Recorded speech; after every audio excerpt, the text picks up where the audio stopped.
सावन महीना चल रहा है।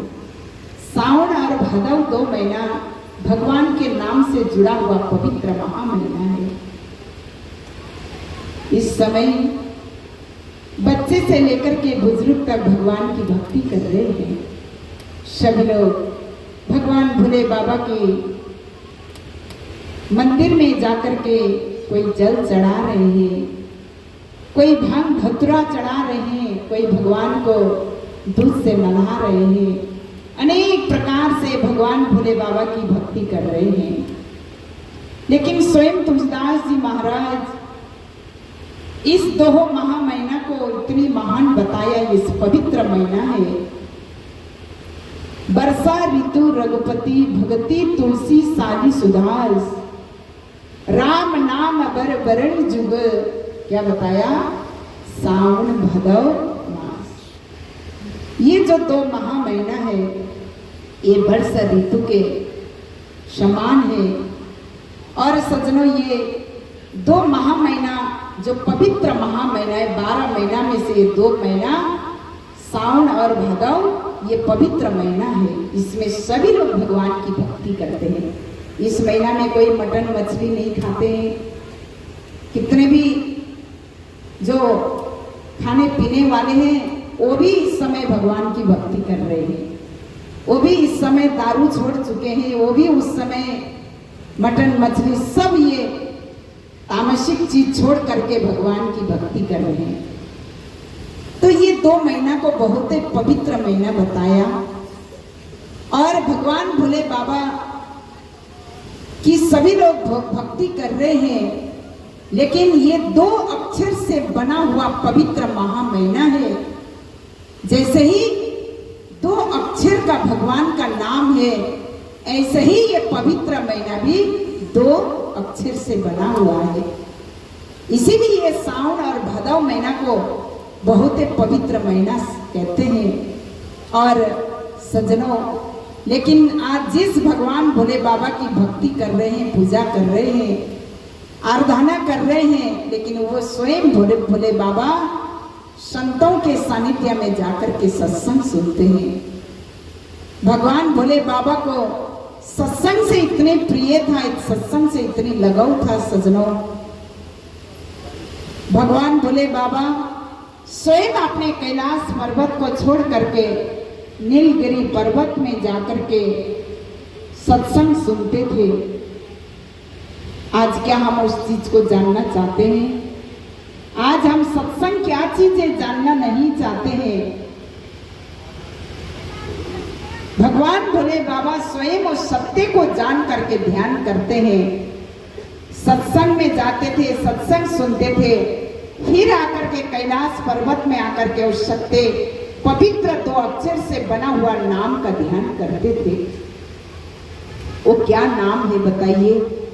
स्वयं भगवान भोले बाबा उस नाम का जप कर रहे हैं, उस नाम का जो ध्यान कर रहे हैं। सज्जनों आज क्या दुनिया इस नाम को जानना चाहते हैं? आज स्वयं भगवान श्री राम जी ने गुरु वशिष्ठ मुनि जी के सानिध्य को प्राप्ति करके वो 2 अक्षर का नाम की प्राप्ति किया। और 2 अक्षर का नाम जो शक्ति है वो हनुमान जी को उन्होंने कराया। और हनुमान जी ने लंका में जाकर के उसी नाम की शक्ति के द्वारा समुद्र को लांग करके और उस राक्षस के नगरी लंका में जाकर के मां सीता को पता किया। यदि भगवान श्री राम जी ने हनुमान जी को 2 अक्षर का नाम नहीं दिया होता, वो शक्ति को प्राप्ति नहीं किया होता, तो हनुमान जी को वो क्षमता नहीं था, वो शक्ति नहीं था राक्षस के नगरी में जाकर के मां सीता को पता करने का। लेकिन सज्जनों वो शक्ति में कितनी ताकत है, लेकिन वो शक्ति को आज दुनिया जानना नहीं चाहती है। जहाँ चमत्कार वही नमस्कार करने को तत्काल तैयार है। लेकिन जिस चीज को आज स्वयं भगवान ने ध्यान किया, आज वो चीज हम ढूंढना नहीं चाहते। देखो इस समय सभी लोग भगवा वस्त्र धारण कर रखे हैं, गंगा जी में जाकर के गंगा जल लेकर के कहीं काशी जा रहे, कहीं उज्जैन महानगरी में जा रहे हैं, कोई ओमकालेश्वर जा रहे हैं, कोई सोमनाथ जा रहे हैं, कहाँ कहाँ जा करके भगवान भोलेनाथ को जल चढ़ा रहे हैं। लेकिन सज्जनों, भगवान भोलेनाथ के जटा में ही गंगा समाई हुई है। क्या हम एक लोटा गंगा की जल चढ़ाने से भगवान भोलेनाथ हमारी भक्ति से प्रसन्न होंगे? आप बताइए। जब तक उन्होंने जिस चीज को धारण करा, जिस चीज को उन्होंने जप करा, जब राक्षस और देवता में लड़ाई हुई 14 रत्न की प्राप्ति करने के लिए, और 14 रत्न प्राप्ति करने के लिए जब दैत्यों और जो देवताओं में लड़ाई हुई, और उस 14 रत्न प्राप्ति करने के लिए, और उन्होंने वो 14 रत्न प्राप्ति करने के लिए समुद्र मंथन करने लगे। और समुद्र मंथन के लिए मद्राचल पर्वत को उन्होंने क्या बनाया? मथनी बनाया। और बासुकी नाथ जो सर्प है उनको क्या बनाया? रस्सी बनाया। और अब समुद्र मंथन करने लगे और उसमें लड़ाई होने लगी। लड़ाई इस बात की हुई, अब राक्षस तो राक्षस ही होते हैं, वो समझते नहीं है कोई बात की। अभी भी दुनिया में बहुत राक्षस है, घर घर में जन्म ले रखे हैं। कभी माँ बाप समझाते हैं, समझते नहीं है, अपनी मनमानी चलाते, यही तो राक्षस है। और जब देवता लोग होते हैं, जो ज्ञानी होते हैं, वो सत्संग सुनते हैं, भजन करते हैं, भक्ति करते हैं भगवान की। और जो राक्षस लोग होते हैं वो विरोधी होते हैं भगवान की, कभी वो न करते न करना देते हैं। जैसे आपने खेत में पुतला, अभी जैसे धान लगाए हैं, तो धान की रखवाली के लिए आप बड़े बड़े पुतला बना करके बीचों में खड़े कर देते हैं। करते कि नहीं करते बताइए? अब दूर से ऐसा लगता है कि कोई आदमी खड़ा है खेत में। अब बेचारे पक्षियां, जानवर भूख के मारे से वो धान खाने के लिए आते हैं, गेहूं चुगने के लिए आते हैं, और वो पुतला को देख करके बेचारे डर के मारे से भाग जाते हैं। उनको ऐसा लगता है कोई आदमी वहां पर खड़ा है, यदि मैं जाऊंगा तो मुझे तो वो शिकार बनाएगा। वो अपने जान बचाने के चक्कर में वो पुतला को देख करके आता नहीं, वो लेकिन आदमी नहीं है, वो क्या है? एक पुतला है। ऐसे ही सज्जनों, जो दुष्ट लोग होते हैं वो भी ऐसे ही होते हैं, विरोधी लोग होते हैं। वो न करते न करना देते हैं, वो खुद करते भी नहीं और करना भी नहीं देते हैं। ऐसे ही राक्षस लोग भी थे। तो उन दोनों में लड़ाई होने लगी, तो देवता लोग समझौता करने लगे, समझ गए हम आपस में लड़ाई करने से, झगड़ा करने से इस बात की फैसला नहीं होगी, समाधान नहीं होगी, तो हमको ही समझना होगा। ये राक्षस लोग तो समझने वाले नहीं है। अब जैसे ही मंथन करने लगे तो वो कहने लगे कि नहीं, हम तो मुख के तरफ रहेंगे। क्या कहते हैं? क्योंकि मुख के तरफ रहेंगे तो जो भी रत्न निकलेगा वो हम ही उसको धारण करेंगे, हम ही प्राप्ति करेंगे। इस बात की लड़ाई हुई तो देवता लोग समझ गए, ठीक है भाई, आप लोग ही रह जाओ। अब उन्होंने उन लोगों को मुख के तरफ खड़ा कर दिया और देवता लोग पूंछ के तरफ खड़े हो गए। अब उन्होंने पूंछ को पकड़ लिया और राक्षस लोगों ने सर्प के, बासुकीनाथ जो सर्प है उसके मुंह को पकड़ लिया। अब जैसे ही मंथन करने लगे वैसे उस सर्प के मुंह से क्या निकला? हलाहल नीला जहर निकल गया और समुद्र में पूरा फैल गया। अब क्या करे भाई, हाहाकार मच गया, त्रायमाम हो गया। अब ये तो खत्म करेगा, नष्ट करेगा, अब इसको क्या किया जाए? तो देवता लोग तत्काल उस जहर को लेकर के भगवान विष्णु के पास जाते हैं, भगवान विष्णु से प्रार्थना करते हैं। भगवान विष्णु कहते हैं कि भाई ये काम तो मेरा नहीं है, क्योंकि ये काम करने वाला तो भगवान भोले बाबा है। आप भगवान भोले बाबा के पास चले जाइए, इसका समाधान तो वही कर सकते हैं। अब भगवान भोले बाबा के पास चले गए तो भगवान भोले बाबा भजन में बैठे हुए थे, ध्यान मुद्रा में बैठे हुए थे। और देवता लोग गए भगवान भोले बाबा के पास और प्रार्थना करने लगे, हे त्रिलोक के नाथ शंभु, हम एक प्रार्थना करने के लिए आप आए, हमको बचाओ। जब भगवान भोले बाबा ने अपने नेत्र जब खोला तब पूरा देवता लोग आकर के बैठे हुए हैं।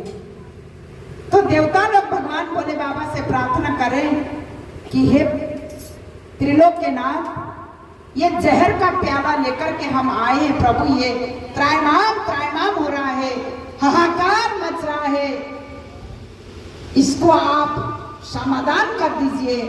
तब सजनों भगवान भोले बाबा वो जहर का प्याला पी लेते हैं। जैसे उन्होंने पिया, जैसे उन्होंने पीने लगा, वैसे ही महासती पार्वती खड़े हो गई, ठहरो स्वामी ठहरो। क्यों? क्योंकि भगवान भोले बाबा की हाथ को उसने थमा दी, पीना नहीं दी। तब जब सती कहती है आप ये जहर का प्याला पीने जा रहे हैं स्वामी? हाँ, मैं पीने जा रहा हूँ।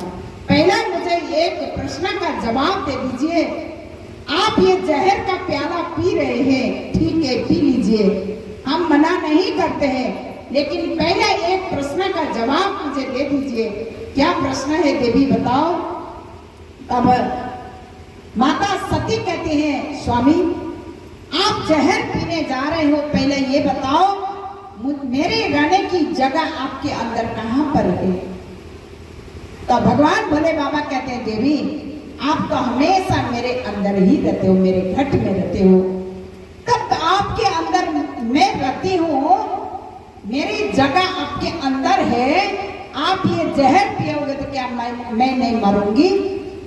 और मैं मर जाऊंगी, आपको नारी हत्या की कलंक लगेगी। स्वामी आप कैसे ये जहर पीने जा रहे हो बताइए, कैसे आप ये जहर पी रहे हो? तब भोले बाबा ने वो जहर को गले से नीचे नहीं उतारा, आपने कंठ में उन्होंने धारण कर लिया और उनका नाम क्या पड़ा? नीलकंठ भी पड़ा। आज आप काठमांडू चले जाइए, नीलकंठ महादेव ऐसे जमीन में लेटे हुए हैं। सभी लोग वहां पर आज के दिन में भीड़ उनके दर्शन करने में लगे हुए हैं। तो उनका दूसरा नाम नीलकंठ भी है। तो ऐसे उन्होंने, आप समझने की बात है, हमने ये कहानी सुन लिया, भगवान भोले बाबा की ये महिमा हमने सुन लिया, लेकिन ये गहराई में जाने की बात है। भगवान भोले बाबा ने वो जहर का प्याला अपने कंठ में विलीन करा। आज क्या हम वो जहर को कंठ में विलीन करने की शक्ति हमारे अंदर है? वो कसौटी हमारे अंदर है? आज भगवान भोले बाबा की नकल खूब उतार रहे, लेकिन अक्ल करने की भी तो तरीका होना चाहिए। भगवान भोले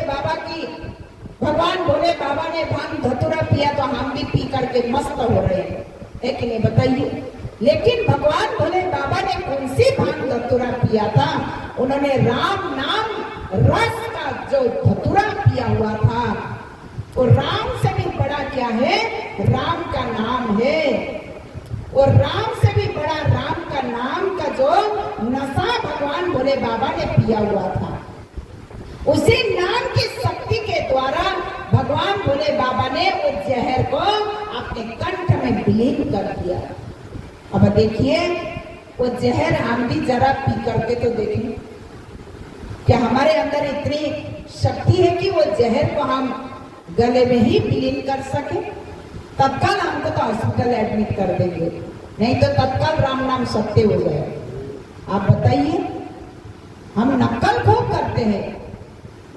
आज भगवान भोले बाबा देखो स्वयं कैलाश पर्वत में बैठ करके भजन कर रहे, ध्यान कर रहे। सभी लोग आज बद्रीनाथ, केदारनाथ, अमरनाथ में जाकर के सभी लोग दर्शन कर रहे हैं, लेकिन भगवान भोले बाबा ने किसका ध्यान करा था? किस चीज को जप करा था। आज ये जब तक हम जानेंगे नहीं, हम कितने भी माने, वो मानना हमारा सार्थक नहीं होगा। जब तक आप उस चीज को जानोगे नहीं, जब तक उस चीज को आपने हृदय के अंदर, अपने अंदर उसको प्रकट नहीं करोगे, तब तक हम इसको जान नहीं सकते हैं। सजनों, जान तो तभी लेंगे जब हम सत्संग में आएंगे। भोले बाबा भी स्वयं सत्संग में जाते थे, सत्संग को सुनते थे। इसलिए मां सती को बहुत समझाया भगवान भोलेनाथ ने। क्या समझाया? उमा कहूं मैं अनुभव अपना, सत हरि भजन न जागे सब सपना। क्या बताया? उमा कहो मैं अनुभव अपना, सत हरि भजन जगा सब सपना। गिरजा संत समागम समन लाभ कछवान, बिनो हरि कृपाना सो गावहि वेद पुराण। हे गिरजा, हे उमा, मैं कैसे समझाऊं मेरा अनुभव? ये संसार जगत मिथ्या है, उस परम पिता परमात्मा का ब्रह्म ज्ञान ही सत्य है। हे उमा, वो सत्य ज्ञान, वो अजर अमर अविनाशी ज्ञान हम सब के अंदर विराजमान है, हर जगह मौजूद है, लेकिन नजर नहीं आते हैं। योग साधन के बिना उसको पाते नहीं है। सजनों, हर जगह मौजूद है, लेकिन नजर नहीं आते हैं। नजर क्यों नहीं आते हैं बताइए? नजर इसीलिए नहीं आते हैं, ये चमड़े के नेत्र जो है, ये चमड़े के नेत्र के द्वारा भगवान नजर नहीं आएंगे। ये चमड़े का नेत्र तो संसार के ड्रामा बाजी देखने के लिए बनाया हुआ है। सजनों, अभी यहीं पर हमारे सिद्धनाथ भैया एक कोई नाटक नटांकी करने वाला किसी को बुला देते तो भैया को गांव में बुलावा देने की जरूरत नहीं पड़ती। बताइए, क्योंकि ये नेत्र वही नटंकी ड्रामा बाजी देखने के लिए भगवान ने बनाया है। ये नेत्र भगवान को देखने के लिए नहीं बनाया है, ये नेत्र भगवान को दर्शन करने के लिए नहीं बनाया है, ये तो संसार की तमाशा देखने के लिए बनाया है। आप ही बोलिए, सही बात है कि नहीं? बोलिए जरा, किस किस ने ये नेत्र के द्वारा अपने अंदर भगवान को देखा है? बताइए जरा, किस किस ने देखा है?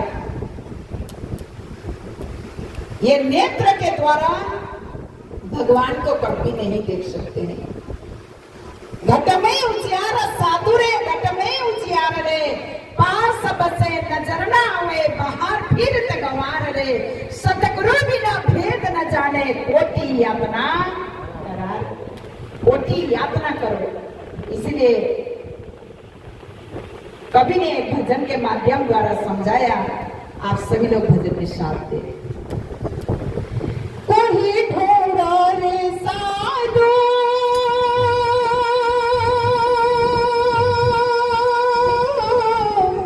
गुरु चरणों का सहारा, कोई ढूंढो रे साधु,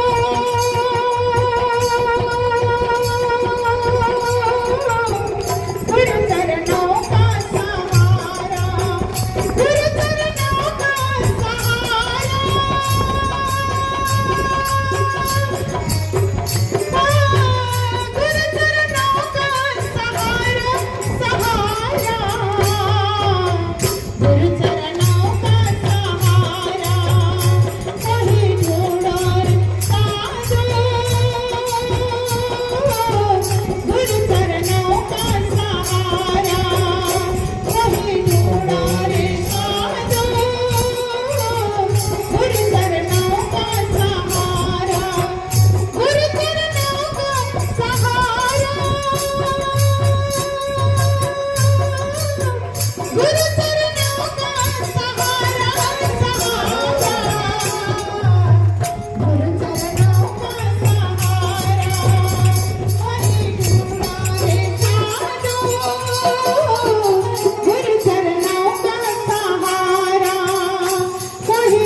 संतों ने क्या समझाया, कोई ढूंढो रे साधु गुरु चरणों का सहारा।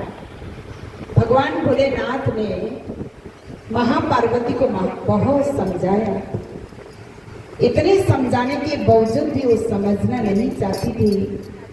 एक बार भगवान भोले बाबा और माँ पार्वती जंगल में विचरण कर रहे थे। उस समय प्रभु श्री राम जी माँ सीता को खोज कर रहे थे। हर पत्ते पत्ते में पता लगा रहे थे, सीते सीते सीते करके खोज कर रहे थे। उसी समय भगवान भोलेनाथ ने देखा प्रभु श्री राम जी ऐसी हालत में माँ सीता को खोज कर रहे हैं। बहुत दूर से भगवान भोले बाबा ने प्रभु श्री राम जी को देखा। वैसे ही भगवान भोले बाबा जमीन में लेट गए।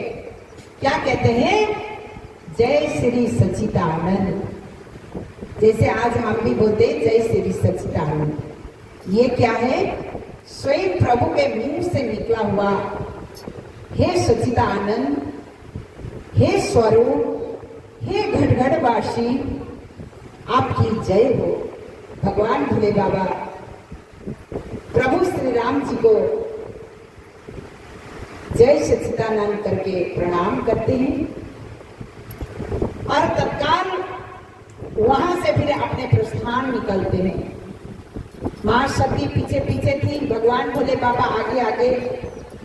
अपने प्रभु का दर्शन करके भगवान भोले बाबा इतनी गदगद हो गए, थोड़ा न समय जमीन में पैर न टिके, इतनी प्रसन्न हो गए भगवान भोले बाबा प्रभु श्री राम जी के दर्शन करके।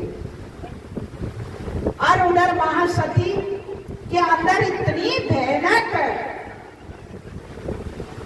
शंका पैदा हुआ कि ये त्रिलोक्यनाथ शंभो, इनके चरणों में सारे देवी देवता, सारी शक्तियां झुकती है, इनकी आरती पूजा वंदना करते हैं। और ये एक राजा के पुत्र राजकुमार को जय श्री सच्चिदानंद करके जमीन में लंबे लेट करके साष्टांग दंडवत प्रणाम कर रहे हैं। ये क्या लीला है इनकी? देखो कितनी बड़ी भ्रम उसके अंदर उत्पन्न हुआ। अब त्रिलोक्यनाथ प्रभु भोले बाबा समझ जाते हैं सती के अंदर अनेक प्रकार के मेरे प्रभु के प्रति शंका उत्पन्न हुआ है। तो जैसे ही भगवान भोले बाबा को पता चला सती के अंदर भ्रम उत्पन्न हुआ है, वैसे ही भगवान भोले बाबा ने समझाने लगे पार्वती को, हे देवी, जिसके ऊपर तुम इतनी शंका उत्पन्न करके रखे हो वो साधारण पुरुष नहीं है। क्या कहते हैं?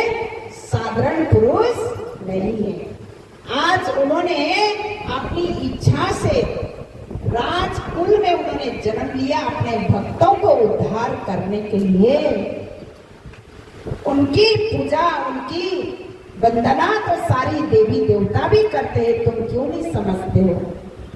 सारे ऋषि मुनि, अगस्त मुनि, वशिष्ठ मुनि, विश्वामित्र, ये सभी ऋषि मुनि से लेकर के देवी देवता शक्तियां इनकी चरणों की वंदना करते हैं और तुम उनके प्रति इतनी बड़ी भ्रम उत्पन्न करके रखे हो, फिर भी नहीं समझती। अब नारी के अंदर एक बार संकीर्ण भावना अंदर घुस गया तो बड़े बड़े एमबीबीएस डॉक्टर भी काम नहीं करेगा। करोड़ों रुपए खर्चा करके डॉक्टर दिखा करके दवाई लाओगे, फिर भी वो जो भ्रम अंदर घुस गया वो किसी का बस का नहीं है। वो कितने भी दवाई खिलाओ, कितने भी इलाज करवाओ, वो तो उसका बस का है कि वो अपने भ्रम को खत्म कर सकती है और किसी का बस का नहीं है। अब पार्वती को भगवान भोले बाबा समझा के थक गए, समझने को नाम नहीं ले रही है। अब क्या किया जाए?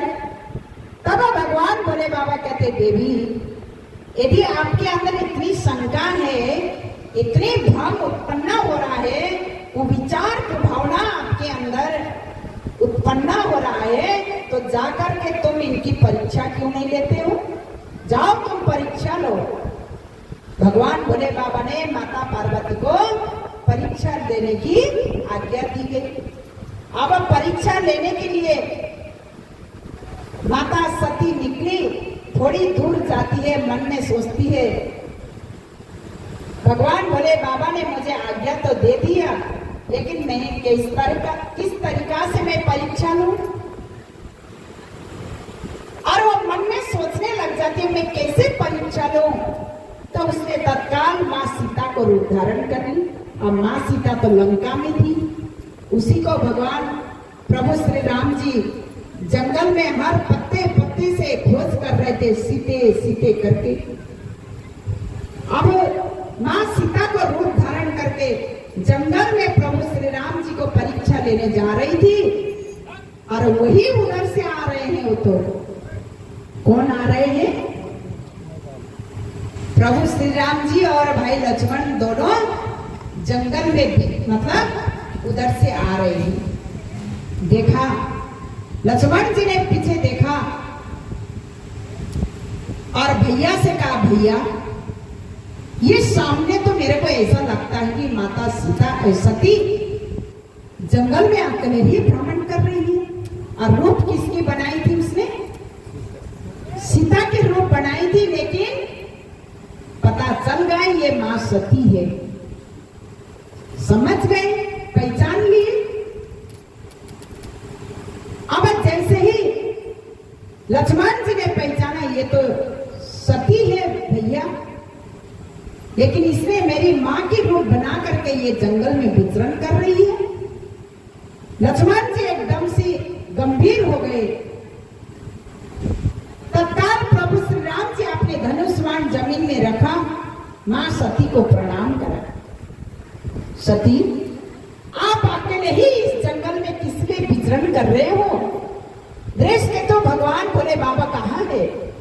आप अकेले ही घूम रहे हो इस जंगल के बीच में?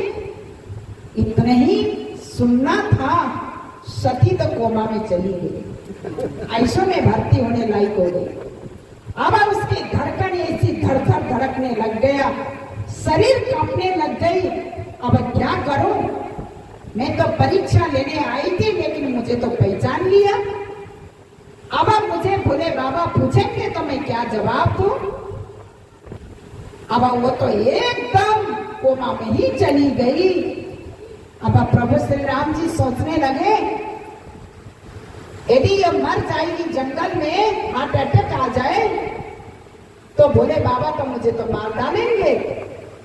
इसका तो अब कोई उपाय करना होगा। मेरी पत्नी को तूने मारा, वो तो मुझे जेल में बंद कर देंगे। अब क्या करूं?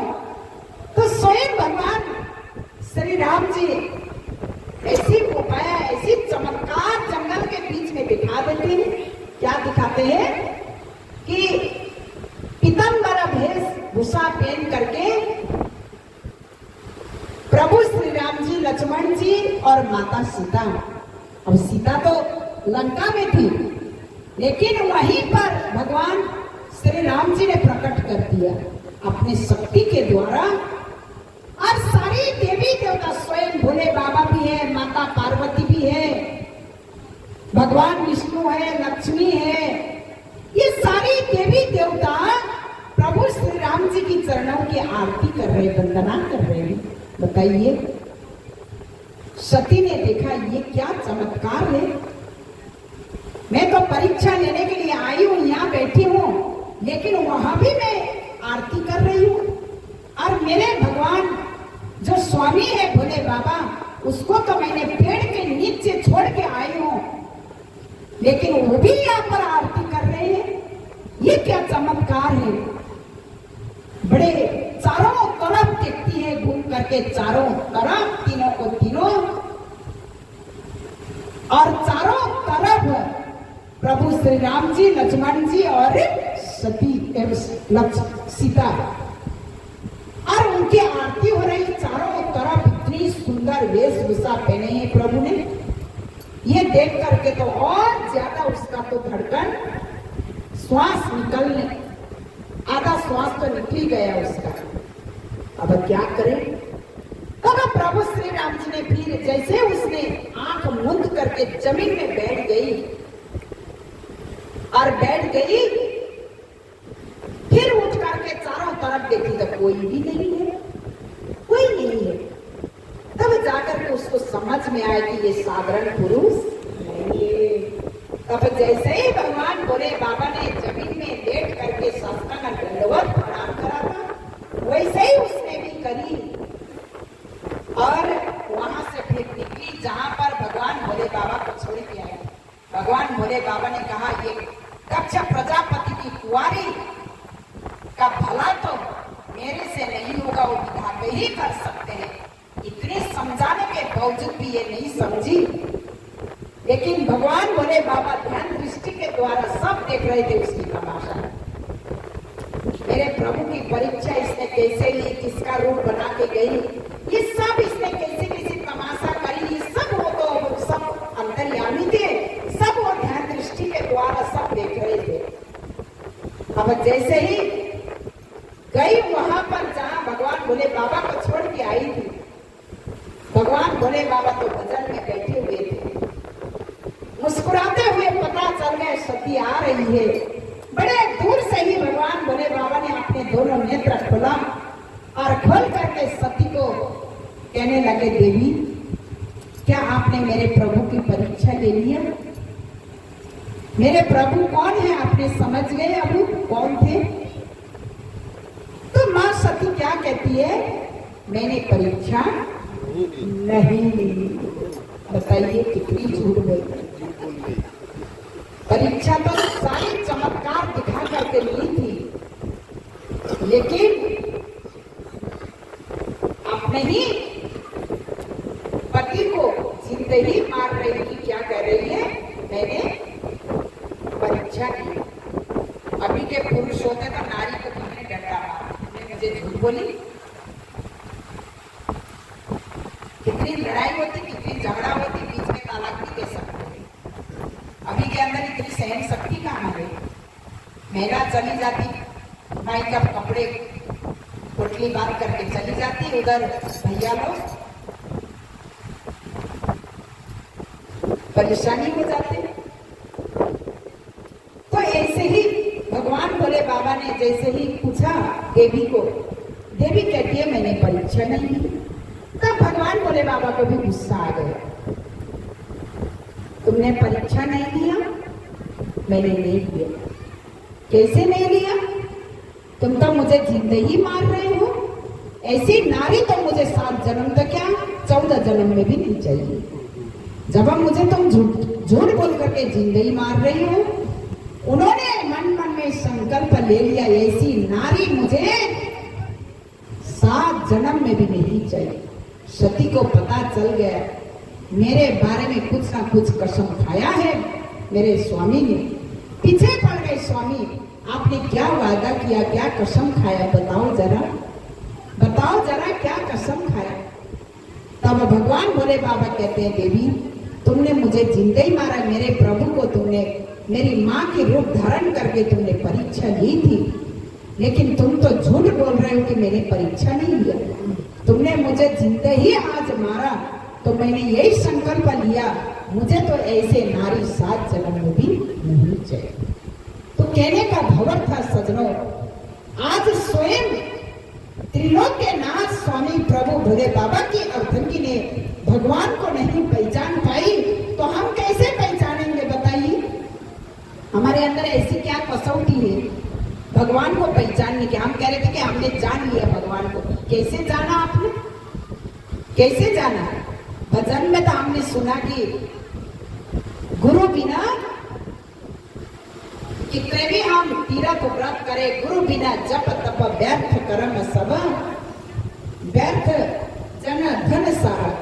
सदगुरु के बिना तो सब कर्म कांड भी व्यर्थ बताया, सार्थक नहीं बताया।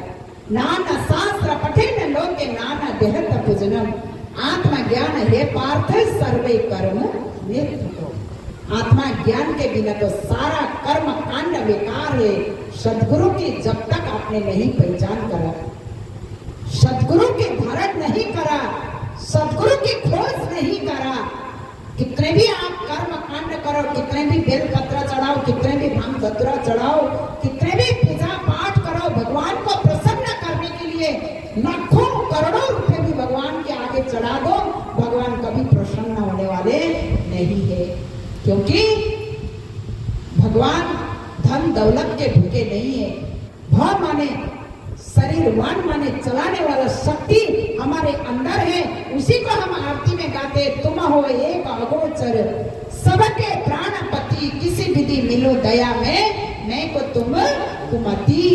हे प्रभु एक अगोचर हो, आप एक हो, अगोचर हो, मेरे प्राण के पति हो, मैं कैसे मिलूं आपसे? मैं मंदमती हूँ, जड़मती हूँ, कुमती हूँ, मेरे ऊपर दया कर दीजिए भगवान। हे प्रभु मेरे ऊपर दया कर आपसे मिल सकूं, बताइए कैसे मिलेंगे? हमारे अंदर है भगवान, तो हमारे अंदर है। जब आपने अंदर का भगवान प्रसन्न नहीं करा तो बाहर के भगवान कैसे रीझेंगे, बताइए। इसीलिए सज्जनों, आप सभी लोग पहले से सुन रहे थे, हम कितने मानते हैं, मानने से कुछ कल्याण नहीं होगा। जानने की कोशिश करो, जब तक जानोगे नहीं, मानना सार्थक नहीं होगा। आत्मज्ञान बिना है पार्थ सर्वे कर्म निरर्थक। आत्मा ज्ञान के बिना सर्व कर्म निरर्थक, निरर्थक है, सार्थक नहीं है। इसीलिए सज्जनों, इस आत्मा ज्ञान की प्राप्ति तो समय के सच्चा सदगुरु ही कराते हैं। इसीलिए संत श्रवण तुलसीदास जी महाराज रामचरितमानस के अंदर समझाते हैं, गुरु बिना भावानिधि तरहि न कोई, गुरु बिना भावानिधि तरहि न कोई, जो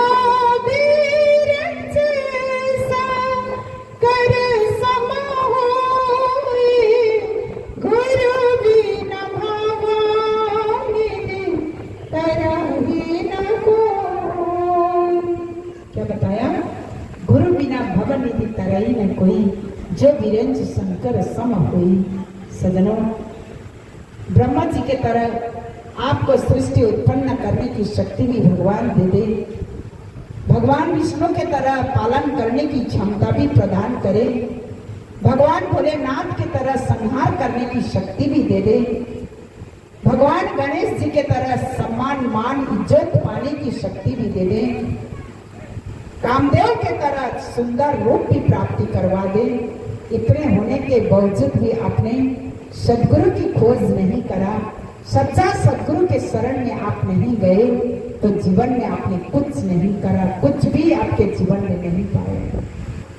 सज्जनों, इतने होने के बावजूद भी, इतनी शक्ति भगवान आपको देने के बावजूद भी आपने सच्चा सदगुरु की खोज नहीं करा, सच्ची ज्ञान की प्राप्ति नहीं करा, तो सज्जनों, संसार में आकर के आपने कुछ भी नहीं किया, कुछ भी नहीं किया।